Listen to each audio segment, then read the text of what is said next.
오늘 주시는 하나님의 말씀은 출애굽기 23장 16절과 17절을 봉독합니다. 맥추절을 지키라. 이는 내가 수고하여 밭에 뿌린 것에 첫 열매를 거둠이니라. 수장절을 지키라. 이는 내가 수고하여 이룬 것을 연종의 밭에서부터 거두어 저장함이니라. 너의 모든 남자는 매년 3번씩 주 여호와께 보일지니라. 아멘. 그 밑에 19절에는 이런 말씀이 또 있어요. 너의 토지에서 처음 익은 열매의 첫 것을 가져다가 너희 하나님 여호와에 전해 드릴지니라. 이 맥추절을 지키라고 하는 명령은 레위기 23장에도 나오고 민수기 28장에도 나옵니다. 조금 더 이제 자세하게 설명이 되어 있는데, 맥추절을 첫 번째 열매를 드린다 해서 초실절이라고도 부르고 칠칠절이라고도 하고 오순절이라고도 부릅니다. 하나님께서는 이스라엘 백성들에게 1년에 3번 3대 절기는 꼭 지키라고 그랬어요. 첫 번째가 유월절이고, 두 번째가 맥추절이고, 세 번째가 수장절입니다. 이 3번은 모든 이스라엘 남자들이 여호와 앞에 반드시 얼굴을 보여야 된다. 백성들이 반드시 지켜야 될 규례라고 하는 것이죠. 근데 오늘 맥추절을 지키라라고 하는 이 명령은 출애굽기에서는 지키질 못했어요.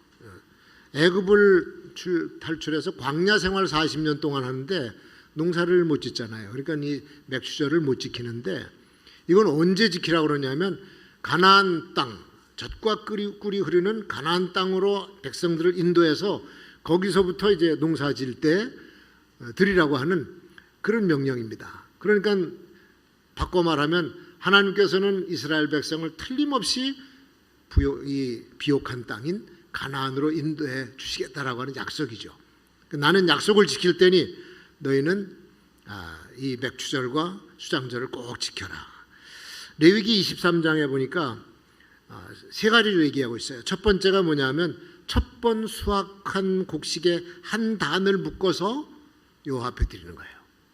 그리고 두 번째가 그 첫 곡식을 드리는 그날에는 아무 일도 하지 말고 성회로 모여라. 하나님 앞에 예배 드리라고 하는 얘기죠. 그리고 세 번째가 뭐냐, 1년 된 수양을 가지고 와서 속죄 제를 지켜라. 속죄의 제물을 드리라고 명령을 하셨습니다. 이 3가지를 명령하셨어요. 근데 이런 명령들을 보면 아주 중요한 영적인 의미를 담고 있기 때문에 예수 그리스도의 구속 사역과도 아주 깊은 연관이 있다고 하는 거죠. 해마다 7월 첫 주일을 맥추감사절로 지킵니다. 근데 교인들 생각하기엔 그래요. 가을에 가면은 추수감사절 드리는데 중간에 한 번 더 드리나. 맥추라고 하는 것은 보리를 거두는 그 절기인데, 그냥 반년 동안 도와주신 하나님의 은혜를 잊지 말라고 하는 거겠지, 그렇게 생각을 쉽게 합니다. 근데 맥추절의 의미를 알고 보면은 그보다 훨씬 더 깊은 신앙적인 의미가 담겨 있어요. 감사를 하라고 그러는데 왜 감사해야 되는지를 알아야 되지 않겠습니까? 야단을 맞아도 왜 야단을 맞는지를 알아야 되듯이 감사는 왜 감사해야 되냐를 확실하게 알아야 돼요. 그리고 맥추감사는 우리나라 농사절기와 조금 동떨어진 것처럼 느껴요. 그전에는 보리 농사도 많이 졌어요.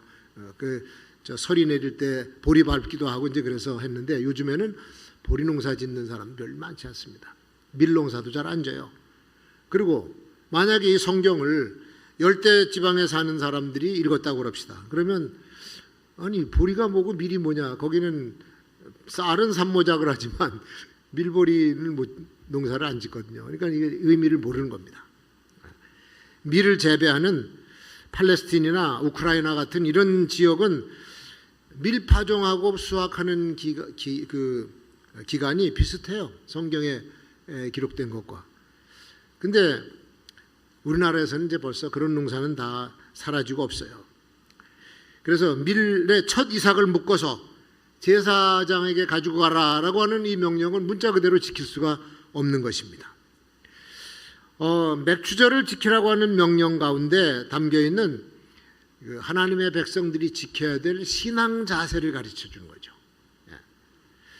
하나님이 축복해서 풍성한 복을 받아서 누리는 그런 기회가 바로 감사를 드릴 때 받게 되는 거거든요. 그래서 우리는 이 맥주 감사절 주일을 맞이해서 우리가 1년에 절반 동안 하나님께서 나에게 베풀어 주신 은혜를 감사할 줄 아는 사람이 돼야 하나님께서 더 큰 복으로 감사할 수 있게 만들어 주실 줄로 믿습니다. 자, 그러면 맥추절을 바로 지키는 가르침 첫 번째 수확한 곡식 단 하나를 여호와 앞에 드리자.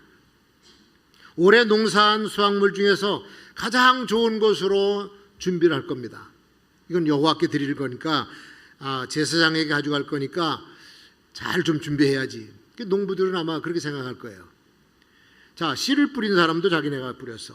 들에 나가서 거름 주고 가꾼 사람들도 자기들이야. 근데 수확할 수 있도록 도와주신 분은 하나님이 아니면 못하시는 거예요. 올해처럼 가뭄이 길게 지속돼서 저수지 바닥이 다 바짝 말라서 갈라지고 이런 가뭄이 계속되면요, 아무리 씨를 심고 잘 가꿔도 소용이 없어요. 농사가 안 됩니다. 시기가 다 지난 뒤에 비가 막 쏟아져. 그러면 어떤 농작물은 다 망쳐버려요.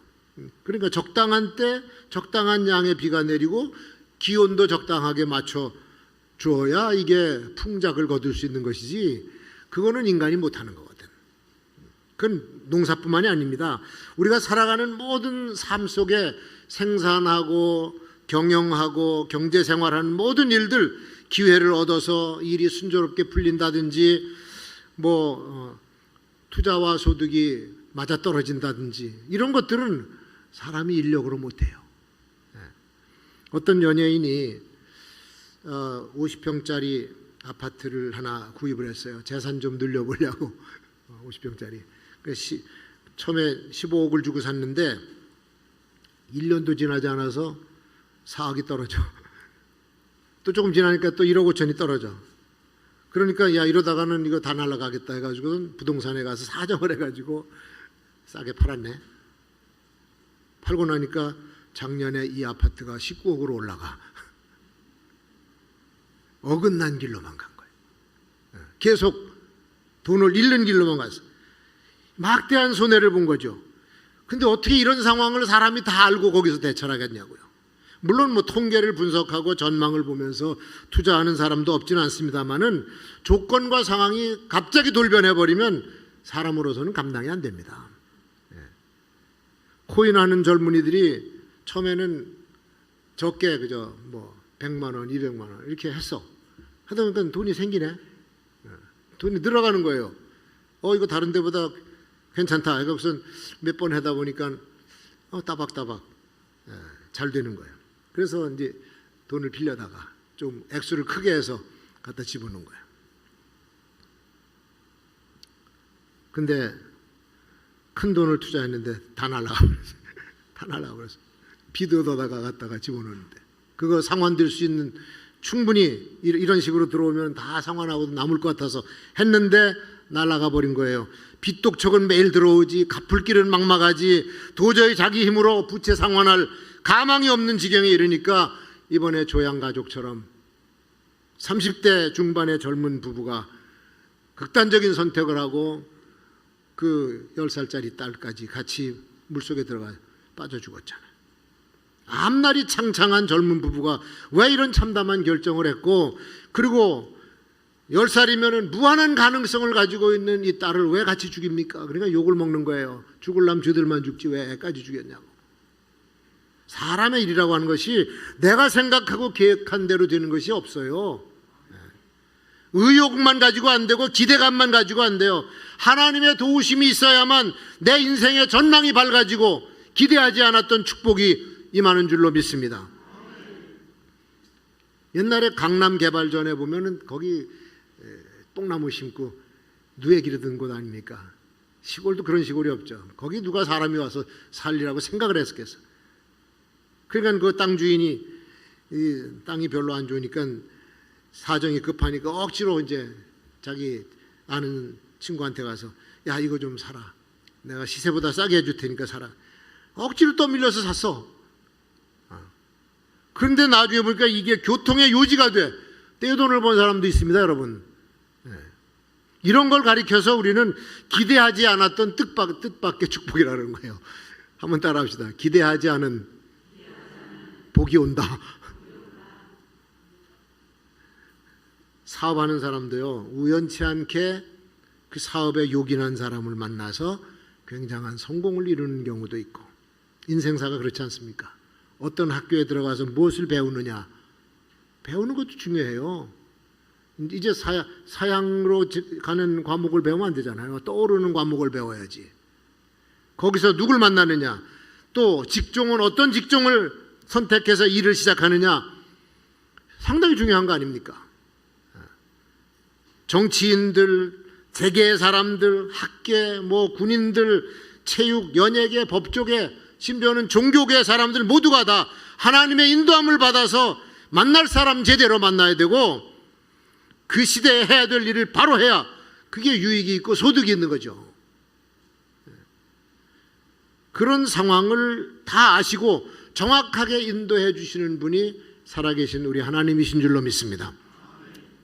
그래서 감사하는 사람들에게는 그런 길들이 열리는 거예요. 오늘 여기 첫 번째 곡식단을 묶어서 제사장에게 가져가는데, 고린도전서 15장에 보니까 이 첫 번째 곡식단을 가리켜서 부활의 첫 열매인 예수 그리스도로 말씀하고 있어요. 첫 이삭을, 그리스도를 상징하는 겁니다. 그러니까 우리가 추수해서 먹는 것을 가르치려고 절기 지켜라, 그게 아닙니다. 사람들은 다 먹고 사는 문제에 민감해요. 그러니까 수학이 얼마나 많이 거뒀느냐, 돈 얼마나 벌었느냐, 돈의 액수에 대해서 관심이 많아요. 그런데 하나님께서 절기 지키라고 명령하시는 것은 영적인 가르침을 주시려고 절기를 지키라는 겁니다. 영적인 세계에서 모든 보여지는 일들이 일어난다 그랬잖아요. 우리가 보지 못하는 세계에서 일어나는 일들이 오늘 보는 세계, 여러분들 삶 속에서 일어나는 것, 이거 세상 사람들은 알지 못하지만 믿음을 가진 사람들은 이 사실을 알아요. 그러니까 유월절 하면은 왜 유월절 지키라고 했을까? 애굽 사람들은 다 장자들이 떼죽음하는 가운데서 이스라엘 백성들만 살려가지고 구원시켜줬잖아요. 그러니까 구원의 주이신 하나님을 의지하라라고 하는 의미로 유월절 지키라는 거야. 잊지 말고. 천하를 다 얻고도 생명을 잃으면 무슨 유익이 있겠는가? 그러니까 구원받은 그날을 잊어버리지 말고 유월절은 반드시 지켜라. 매년 지켜라.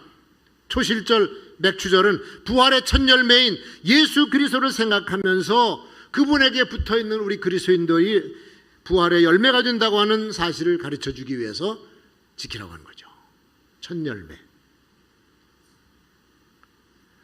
그래서 맥추절에는 죽음에서 살아나셔서 영생의 첫 열매가 되신 예수 그리스도를 영접하고 살아가야 된다라고 하는 영적인 의미를 지금 우리가 깨닫고 이 감사절을 지켜야 되는 거죠. 수장절, 모든 곡식을 다 거두어서 창고에 놓고 겨울을 지납니다. 안식에 들어갑니다.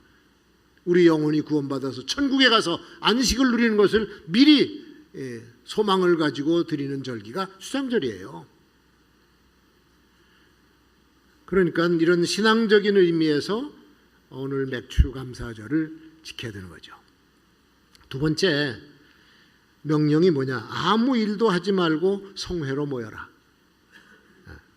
하나님 백성들은 풍년이 들면은 동네 잔치부터 하면 안 돼요. 옛날에는 동네 잔치가 풍년이 들었으니까 저 소 한 마리 잡고 떡도 좀 하고 그리고 술도 좀 빚고 그리고 동네에서 한번 파티 한번 하자, 축제를 벌이자. 그래서 동네 사람들끼리 모여서 풍년을 즐거워했지. 근데 이방신을 섬기는 사람들도 자기네들 신한테 먼저 갖다 드려. 무슨 사냥을 하든지 물고기를 잡든지 농사를 짓든지 그러면 그 수확물을 가지고 자기 신들을 먼저 찾아가요. 가서 제사를 드린다고. 옛날 북유럽의 어떤 부족은 바다에 나갔는데 고래를 한 마리 잡아서 큰 고래를 한 마리 잡았어요. 고래 한 마리면요, 그 부족이 겨우 내내 먹고도 남아. 그러니까 고래 시체 앞에서 거기다 제단을 쌓아놓고 고래 고기를 갖다 자기들 신들 앞에서 드리면서 제사를 지내. 하나님의 백성이 첫 추수를 하고 그 하나님을 찬양하고 예배를 드린 것은 마땅히 취해야 될 자세죠. 근데 어떨 때 보면 이방신 섬기는 사람, 미신 섬기는 사람보다도 못한 경우가 많이 있습니다. 1년에 2번 드리는 감사절기입니다. 맥주 감사와 추수 감사. 그 감사에 양 한 마리 잡았습니까? 성회로 모일 때는 예물 가지고 모여야 되는 거예요. 하나님께 예배하는 성도들은 찬양으로 주님을 높여드리고 그분의 은혜를 기억하면서 제사를 드리는 거죠. 모든 조건이 다 완벽하게 맞도록 도와주신 하나님께 감사하는 거죠. 올해 절반 시간을 보내면서 우리도 많은 일을 겪었어요. 코로나 기세가 조금 꺾이면서 이제 모임도 좀 자유로워지고 많이 모이기도 하고 스포츠 경기는 사람들이 꽉꽉 차고 그러지 않습니까? 공연도 아주 바글바글하게 모이고. 근데 비가 안 와가지고 얼마나 큰 가뭄에 고생을 했습니까?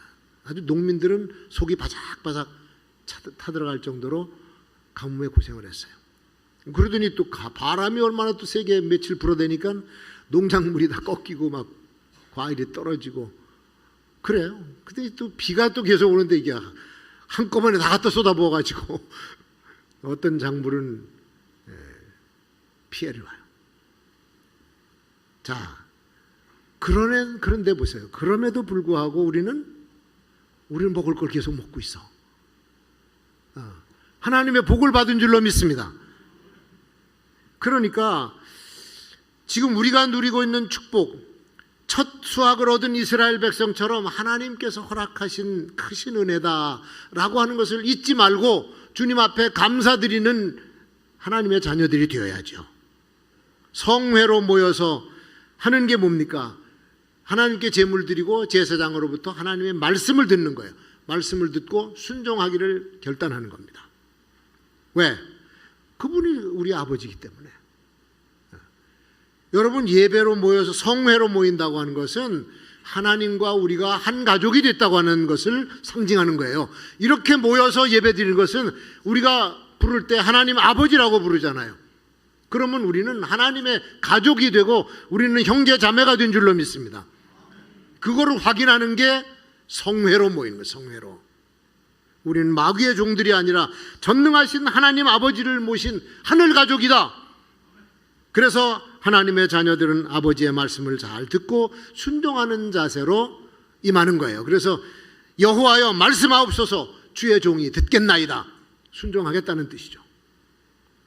이스라엘 백성들은 추수 때나 국가가 위기를 맞이했을 때나 어떤 때든지 주님 앞에 모였습니다. 전쟁을 해서 이겨도 모이고 전리품을 가지고 패전을 해도 상처투성이인 모습으로 여호와 앞에 모여서 도움을 간구하고 그랬습니다. 즐거울 땐 찬양을 하고 위태로울 때는 울부짖어서 기도하는 것, 그게 이스라엘 백성입니다.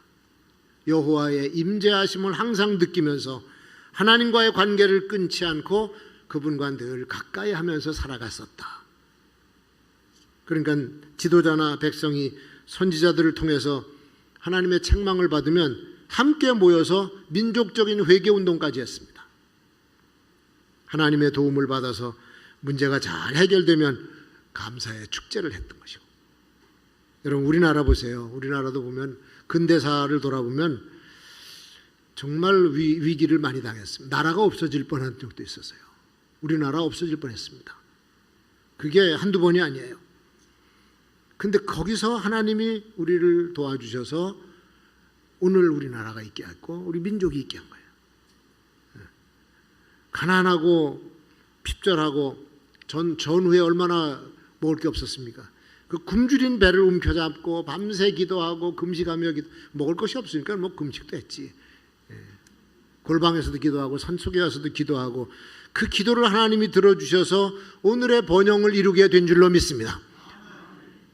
잘 사는 거예요. 우리나라 기가 막히게 잘 사는 거예요. 세계 나가보면요, 대한민국 사람들이 인정을 받아요. 대통령이 떠도 먼저 인사하러 오잖아. 이런 복을 주신 하나님을 결코 잊어서는 안 되는데, 안타까운 게 뭐냐, 감사를 너무 쉽게 잊어버리고 우리는 원한에 사로잡혀서 살고 있어요. 지나도 한참 지난 것 가지고 오늘까지 그것 가지고 서로 싸우고 서로 복수하려고 그러고 다시 꺼내들고 아픈 상처를 더 아프게 만드는 그런 짓들을 하는 걸 보면 안타깝지 않냐. 축제가 되면은 기뻐해야죠. 희망을 가지고 즐거워하고 그래야죠. 여러분, 우리나라 명절 때 보면은 명절이 즐겁잖아. 근데 가정의 문제가 명절 때 많이 생겨.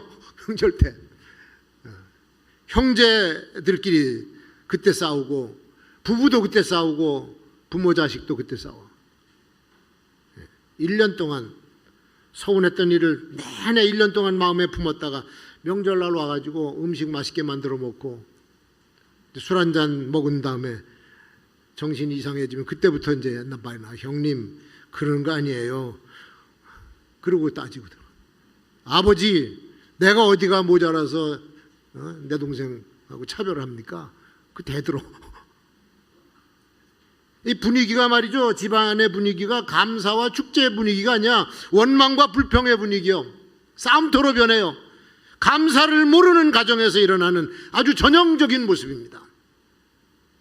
이게 근데 가정만 그런가요? 나라도 이러면 안 되지. 만약에 하나님 앞에 모여서 백성들이 이런 꼴을 보이면 하나님이 그냥 두지 않습니다. 이스라엘 백성들은 하나님 앞에 모여서 감사하고 제사를 드리고 찬양의 축제를 벌려. 그러니까 민족의 체질이 그렇게 돼버려. 감사하는 체질로 바꿔버려. 그러니 백성이 복을 받고 후대가 복을 받는 거예요. 여러분, 감사하는 가정이 되고 감사하는 백성이 되면 자자손손이 복을 받는 줄로 믿습니다. 체질을 바꿔야 돼. 체질. 어떤 사람은 만나면 계속 불평만 하는 사람이 있어. 그러면 듣는 것도 짜증이 나. 감사하는 소리가 많이 나와야 돼요. 어떤 상황을 만나더라도 하나님 앞에 성회로 모여서 여호와를 경외하는 성도가 되자. 그게 일 많이 해서 집안의 경제 사정을 끌어올리는 것보다 훨씬 더 복되기 때문에 하나님께서는 아무 일도 하지 말고 내 앞에 모여. 복은 내가 주는 거야. 그러지 않아요. 그게 오늘 말씀이에요. 그런 감사제를 드려야 될 줄로 믿습니다. 세 번째, 마지막으로 맥추절에는 속죄제를 드려라. 속죄제는 하나님 앞에 내가 지은 죄를 회개하고 새롭게 삶을 살겠다라고 결단하는 게 속죄제입니다. 그러면 속죄제를 드리려면 제물이 있어야 돼. 제물은 짐승이에요. 그래서 1년 된 수양 한 마리를 끌고 와서 번제로 드리는데, 자, 이스라엘 백성들은 대부분이 유목민입니다. 물론 뭐 소나 양들이 아주 많은 부자들도 있지만 대부분의 백성들은 양 몇 마리, 염소 몇 마리 기르는 영세 목동, 영세 목축업자들이에요. 그런데도 이 사람들은 중요한 때에는 양 한 마리를 끌고 와요. 내가 이웃에게 잘못했든지 누구에게 잘못을 했어. 그러면 속이 껄쩍지근하니까 이거 하나님이 나 이거 벌 주시면 어떡하지? 그래서 자기 그 가축 중에 흠 없는 놈 하나 끌고 순놈을 하나 끌고서 제사장한테 옵니다. 성전에. 그 제사장한테 오면은 제사장이 그 짐승 머리 위에다가 야, 네 손을 얹어라. 그 얹어. 네가 뭘 잘못했는지 모르지만 하여튼 네 잘못한 걸 전부 이 양한테 뒤집어 씌워라.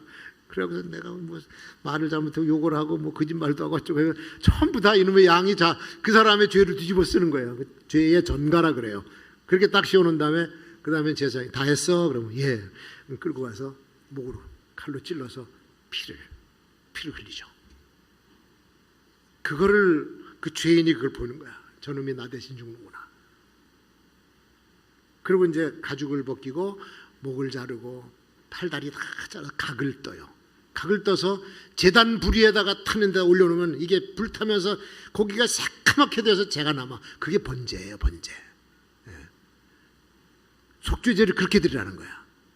예수님이 우리를 위해서 당신의 생명을 다 주시고 죽으신 모습 그대로 번제는 그게 상징입니다. 그리스도의 헌신이 상징이에요. 그런데 맥추절에 드리는 번제물 위에는 소제도 같이 드려요. 소제는 짐승이 아닙니다. 이건 고운 가루, 밀가루죠. 거기다가 기름을 섞어서 반죽해서 드리는 게 소제입니다. 분량까지 있어요. 분량. 그 10분의 2 에바.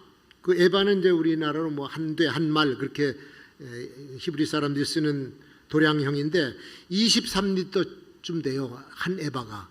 그러면 10분의 2년 4.6리터쯤 됩니다. 많지는 않죠. 이만큼. 그거를 기름으로 반죽을 해서 드리고, 그거만 드리냐면 포도주를 드려. 이 액체는 도량형이 흰이에요. 한 흰이 3.6리터인데 4분의 1 흰을 드려요. 그러면 아마 페트병 조그만 걸로 하나쯤 들 거야. 그거를 저 주전자에다 담아가지고 그 제물 위에다가 제주로 붓는 거야. 붓는 거. 그게 전제입니다. 같이 드리라 그랬어요. 그거를. 요 번제하고 그 수양하고 소제 드릴 가루는 반드시 같이 드립니다. 그건 무슨 의미냐면, 번제는 예수님의 희생의 십자가를 상징하는가 하면, 소제는 그 구원의 은혜를 받은 우리가 하나님께 내 생명 드리고 내 재물을 맡겨드리는 하나님과의 교제를 말하는 거예요. 소제는 그런 의미가 있습니다. 그리고 이제부터는 하나님의 통치를 받겠습니다 라고 하는 하나님을 향한 순종의 모습이에요. 소제가. 출애굽기 29장, 민수기 15장에 보면 이 번제와 소제는 늘 같이 드리게 되는데, 전제, 왜 이걸 또 제주를 붓느냐? 그것도 의미가 있어. 자, 포도주를 제물 위에다가 딱 쏟으면은 빨간 색깔이 떨어지는 거예요. 붉은색이죠. 그건 예수님의 피를 상징하는 거예요. 십자가에서 흘리신 예수님의 보혈이 제물 위에 쏟아지면서 이것이 맥추절에 드려야 될 속죄제다라고 하는 거죠. 전부가 다 예수님의 구속의 역사와 연관이 되어 있어요. 성도 여러분 보세요. 맥추절을 지키든 추수감사절을 지키든 무슨 절기를 지키든 우리는 예수님의 십자가의 죽음과 그의 부활하심을 언제나 기억하고, 나를 용서하시고 나를 천국 백성 삼아주신 하나님의 위대한 은총에 감사하면서 드리는 제사가, 이게 맥추감사절이고 추수감사절입니다. 그리고 그 하나님께 충성을 다하고 헌신을 다하는 우리 성도들이 되어야 될 줄로 믿습니다.